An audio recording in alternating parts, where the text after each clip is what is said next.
да выбарчага працэса далучыліся самі беларусы. Гэта той складнік і чыннік, які зробіць гэтыя выбары сапраўднымі. Канешне, я тут пагажуся з Паўлом Латушкам, які ў адным інтэрв'ю сказаў, што нават калі гэта будзе 100 чалавек, але гэта будуць сапраўдныя 100 чалавек, і для нас яны каштоўныя і важныя. І гэта насамрэч так.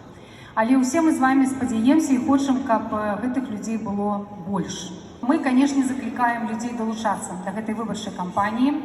Заўтра, 20 траўня, у Apple Store і ў Google Market з'явіцца дадатак, які можна будзе спамаваць, называецца ён «Беларус ID».